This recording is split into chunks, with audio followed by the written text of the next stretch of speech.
Kelpie. I wasn't very old when I first saw it, maybe about 5 or 6 or so. It was a long time ago, but I remember it well.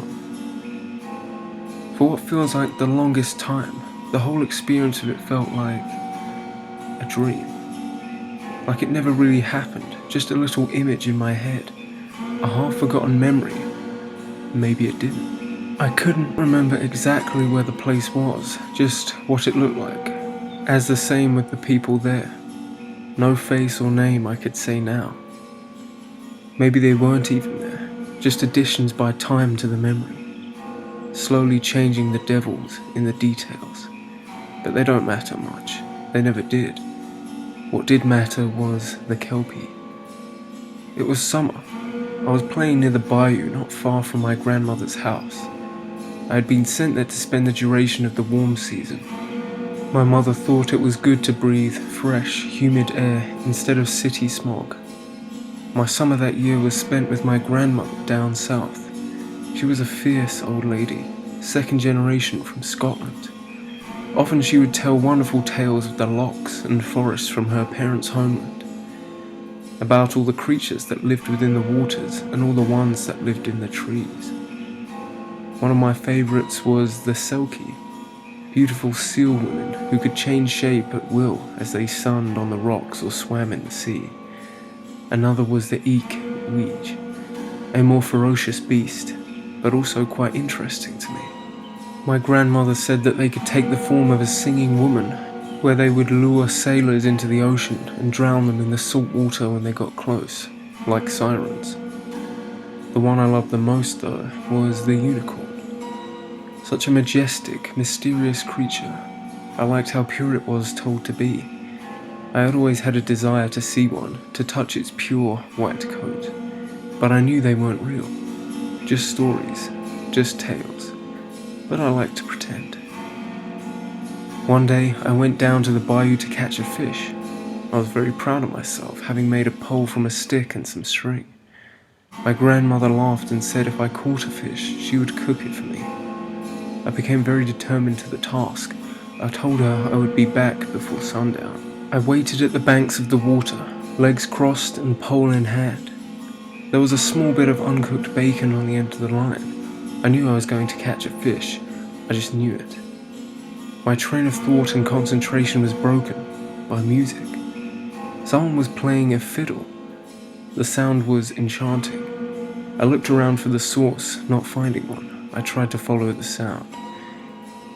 Abandoning the pole on the bank with the line still in the water, I quietly crept along the bank, walking until I found the source of the music. I found who was playing the fiddle.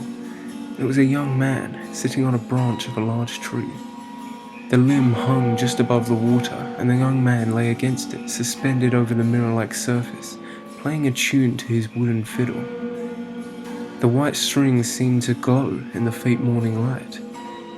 He stopped when he saw me and smiled. No words came between us, but he beckoned for me with his hand to take a seat on the mossy bank, and he continued to play. The music was wonderful. When the song ended, I asked him to play another. He nodded, but only if I went into the water. My grandmother had been very keen with me to keep out of the water. I could not swim at the time, and she made me promise to stay on the bank. So I removed my shoes and let my legs dangle in the cool, calm water. He played another song.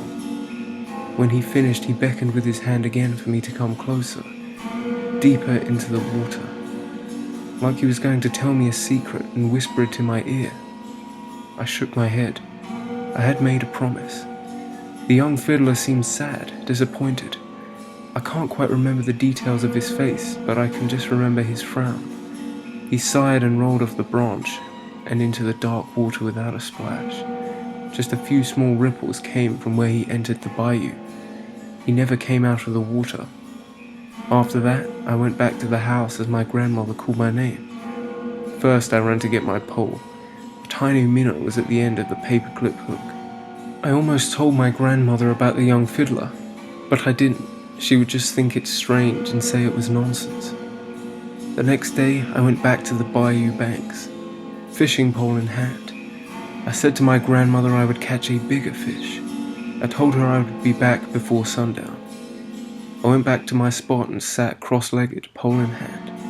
There was a small cut of deer on the hook. I sat and waited for a fish to bite, my thoughts trailing off about my grandmother's stories.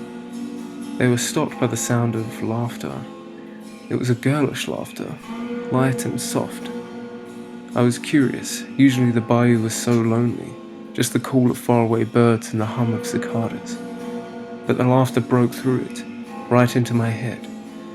I followed the sound, leaving my pole on the bank and the line in the water.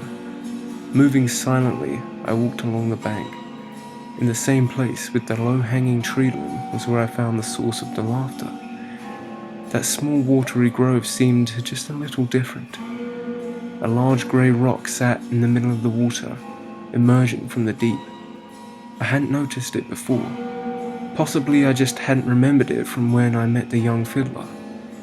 Sitting on the rocks were 3 young girls. They looked a few years older than me. All of them had long dark hair that swayed around them like thousands of waved silk strings. Hearing them laugh made me happy. I don't really know why. I got closer and sat on the bank to watch them. The girls were as beautiful as the selkies in the tales my grandmother told me. They all had fair skin that seemed to glow in the dimmed bayou light. One of them met her dark eyes with mine. She beckoned with a finger towards me. She wanted me to come and play.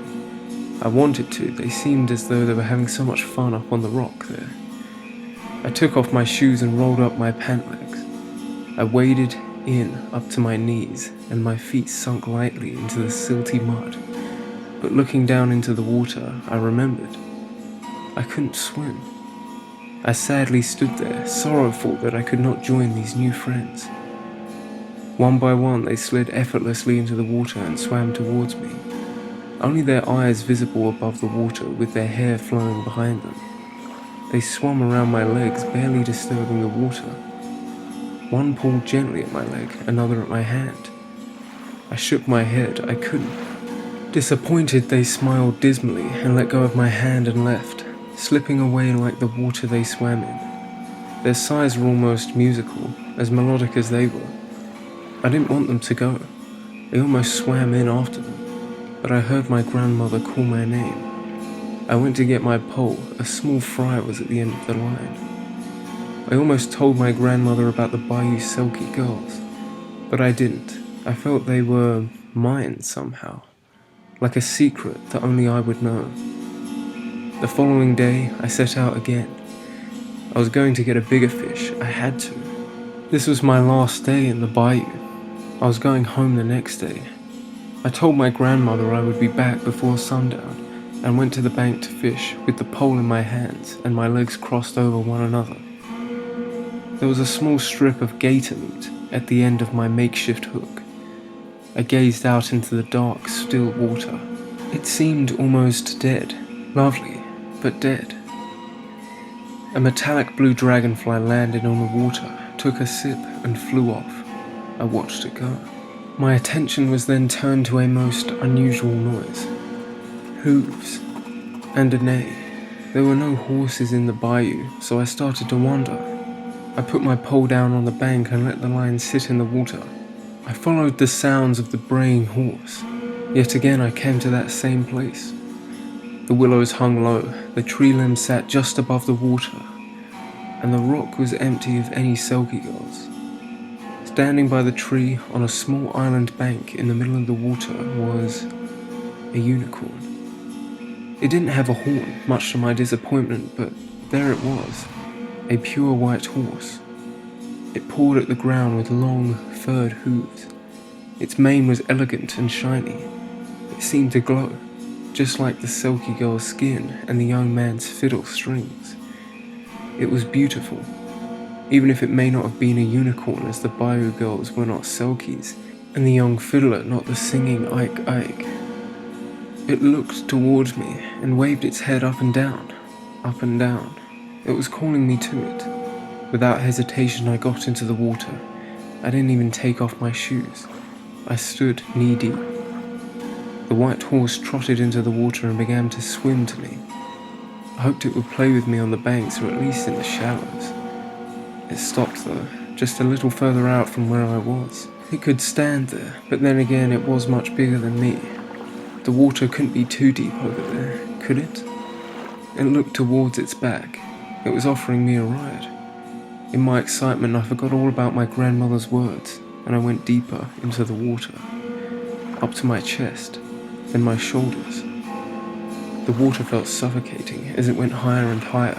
I felt like my lungs were being crushed under the pressure of it. I held my hand out to the white horse. It was still just out of reach. I took another step and the water was to my chin. My fingers brushed over its silky mane. Water weeds had collected in it, giving it green flecks here and there. I went to touch it again. This time though, it felt more sticky, like tape or glue. Looking down into the water, the white horse had lost its glow. It seemed more grey, darkening the further down it went until it was almost black. Maybe it was just the water. My foot slipped. I went down under the water, opening my eyes in panic.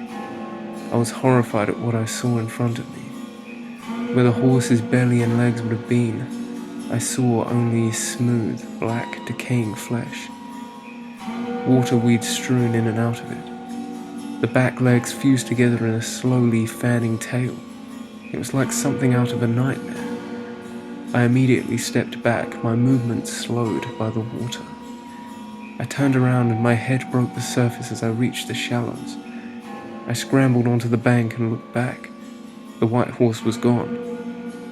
I felt a relief, although I deeply missed the white horse. Where had it gone? I heard my grandmother call my name. In my soaked and muddy clothes, I ran by my fishing pole. A large catfish was at the end of the hook. I left both and hurried back to my grandmother's house. I told my grandmother about the white horse. I did this time. I left out the Selkie girls and the young fiddler from my story, and I did not mention the nature of me falling into the water, but I asked her about a white horse in the water. She told me a tale about the Kelpie. It was a water demon that often took the shape of a beautiful white horse, among others such as a handsome man playing a violin or a young maiden.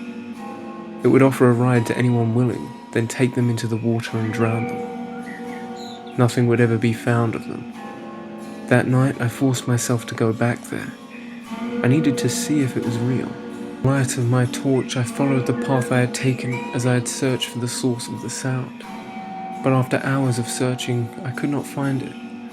No green willows, no low-hanging tree limb, no rock. I went back home the next day, happy to be away yet desperate to go back. I never did, until recently. My grandmother had died about a month before. It had been years since I had seen her. In fact, she had visited only once since that time I'd spent summer with her. I travelled down back to the bayou, back to her home, to pack up her things and sell the house. I had nearly forgotten those 3 days down at the banks of the bayou. The whole summer had been a blur that year, but going there brought those memories back. For so long, I had dismissed it as a dream, or some dull event of meeting other people. A man playing an instrument, some girls swimming in the water, an animal on another bank, a deer perhaps, or a white goat that had lost its way. Nothing out of the ordinary for the South. Maybe it was just my imagination that I saw a white horse and pet its mane. But to reassure myself of this childhood nonsense, I decided to go and take just one little look that morning. I would be back before sundown. I found my old fishing spot. My pole was still there somehow, as if I had just left it. I found the fresh carcass of the catfish I had left there years before. I tossed it into the water, curious. Then I heard the music, fiddle music and laughter, and the sound of a horse. I followed it and I found that same place. The place with the willows and the low-hanging tree limb, and the rock and the opposite bank with the tree. Once I got there though, all the music and laughter was gone. The tree limb sat empty over the water, the rock isolated and alone. On the opposite bank was the white horse, the Kelpie. It shook its head and beckoned me over. Something seemed strange, not right, out of place. But against my better judgment, I took off my shoes and stepped into the water. Faintly, I could hear hissing, a quiet screeching noise. It sounded like it was coming from the water. I ignored the sounds and went deeper into the bayou. Finally, it was getting too deep to stand. As I kicked off the bottom, my foot hit something sharp. I don't think it bled though, so I continued across the water without a thought. I couldn't shake the feeling that something was under me, swimming, maybe even multiple somethings. I climbed onto the bank, and as I got close, the Kelpie kneeled. It was offering me a ride. I remembered what my grandmother had said about these offered rides. I took a box knife from my back pocket and held it behind my back, just in case. Opening the blade, I stepped closer and hesitantly put a hand on the magnificent beast. Its white fur was soft and felt like water in my hands. I told myself I shouldn't. I had one of those feelings that you get going into a dark tunnel or alley. You know it might be dangerous, and most likely is, but you still go. I sheathed the knife and sat atop the white horse.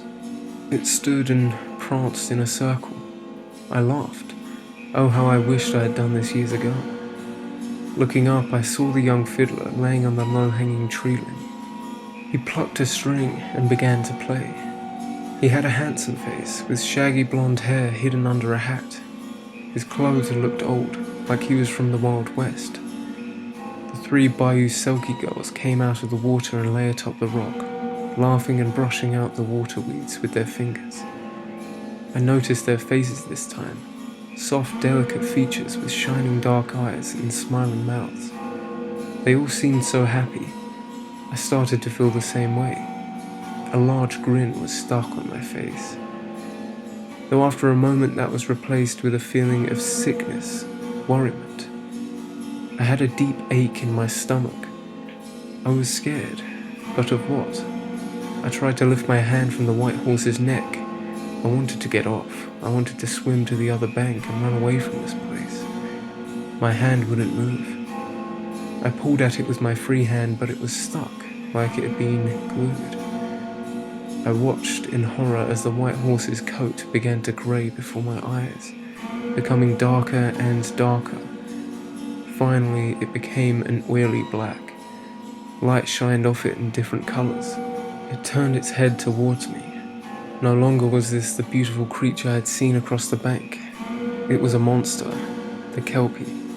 Its eyes were blue and clouded, and I could see its jagged teeth through a decayed mouth.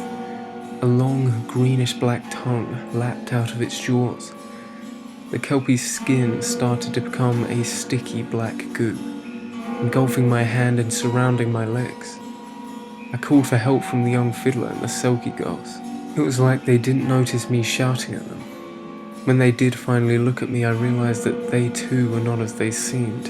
No longer were the Selkie girls beautiful and young. Their skins were green and rotting. One of them was missing an eye. They gazed lazily at me with their tilted heads, as if they were frowning at me with disappointment from their retracted lips and bare teeth at my fateful decision to ride the Kelpie. The young fiddler, his clothes torn and half of his face peeled away, plucked a few sad notes before his skin began to bubble and turn black. The Selkie girls did the same. Slowly, they all dissolved, bone and flesh, into the same black goo of which the Selkie was made.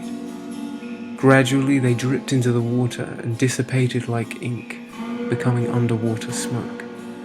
As soon as they were gone, the Kelpie leant into the water with me on its back. As it dove deeper, I tried to pull away. The melting black Kelpie skin was slowly crawling up my legs and chest. I was running out of air. I snatched the box cutter from my pocket and cut at the Selkie's decaying flesh. It screeched and looked at me with its dead eyes. I saw my own reflection in them. It was angry. It was in pain. And it looked ready to bite. I slashed at it again, and it bit at me, just inches from my face. I had freed my legs. As I tried to cut away the black flesh around my arm and hand, the Kelpie jerked and changed direction, causing the box cutter to dig into my arm. Silently screaming, I watched in horror as the last of my air escapes towards the surface. I cut at it again, and I was free. At a small glimpse, I noticed that I was at the bottom. There were bones down there, human ones. In that short look, I counted at least 4 skulls. The Kelpie screamed and swam off into the dark water as I pulled myself to the surface. I gasped and coughed as my face was touched by the warm and humid bayou air. I looked around. Nothing was moving. Dead silent. I noticed a small ripple a few meters away. It got closer and closer, then it disappeared. Only a second passed before I felt something grab my ankle and yank me back under the water. I was being dragged back down. The Kelpie seemed insistent that I never make it back to the banks.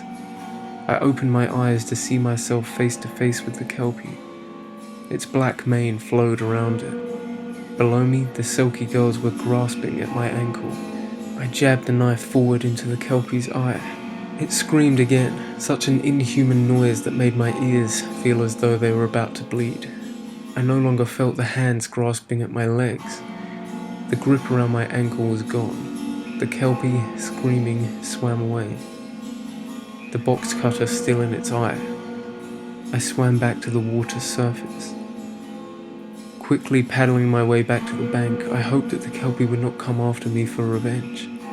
As I reached the silty shallows, I slowly walked forward, holding my freely bleeding arm. Blood dripped into the water from my fingertips. I crawled up onto the mossy bank and lay on my back for a moment, catching my breath. I sat up and tore away at the water weeds that had wrapped around me on my way to the bottom of the bayou. My legs were covered in mud up to the knees, blackening the ends of my rolled up jeans. I looked around. It was nearly night somehow. The sun was gone, and the first few stars had begun to shine in the darkening sky. The quiet and beautiful lagoon had changed in appearance, just like creatures that inhabited it. The rock was mossy, crumbling, cracked. The low-hanging tree limbs sat broken and sticking up out of the water. All the willows were dead, their leaves decaying upon the ground in clumps. The rest of the trees looked sickly as well. Nothing here was healthy or alive. I backed further away from the water. My hand touched something smooth. Looking behind me, I saw the remnants of a polished fiddle.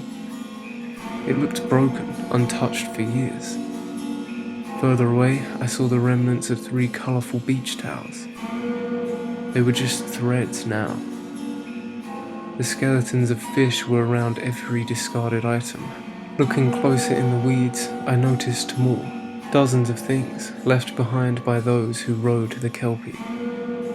I never went back to the bayou, as I sold my grandmother's house to a happy family from upstate New York and handed them the keys. I warned them not to get too close to the waters. There might be gators. As I got in my car and started to drive away, I watched as a little boy tugged at his mother's sleeve, saying, "I'm going to the bayou, just have a look. I'll be back before sundown." I drove away, my heart giving an empty ache for the mother of that little boy. Yes, I told myself, he'll be back before sundown. Thank you all for listening. Now we come to the analysis part of this creepypasta. This was a scary one. I definitely got chills reading it. Obviously I'm not from Louisiana, but I found it quite easy to picture this image. Maybe that's just a testament to the story writer's abilities. It paints a very creepy picture of this seemingly innocent riverbank, but something is lurking beneath, and it's something that's very subtle. You can see why something like this may have evaded detection for so long. This supposedly demonic entity really does pick its targets. It went for a small child in this case. The form of lure it uses is very innocuous. It draws you in so innocently that if you do decide to walk away, the situation would be highly forgettable and there would be no repercussions. However, if you do wander too deep into the water, as we find out at the end, you will become one of its many victims. I believe the Kelpie is based off of a Scottish legend, mythical creature, whatever you want to call it. And even aesthetically, it's quite an interesting design. Basically, a zombie seahorse, a literal seahorse. However, in this case, more of a lake horse. Quite disturbing considering horses are generally a majestic creature. This creature or entity obviously has some level of sentience too. Although it appears as a horse, it is also able to project itself as some of the victims it's taken, using them to lure people in. Very creepy stuff. I really did enjoy that, and it did genuinely scare me. Quite well written too. And for that, I will be giving it a 4.7 out of 5. Please feel free to leave your rating in the poll I provided above. Like this video if you did, share it with a friend, and of course, if you haven't already, subscribe for more creepy content.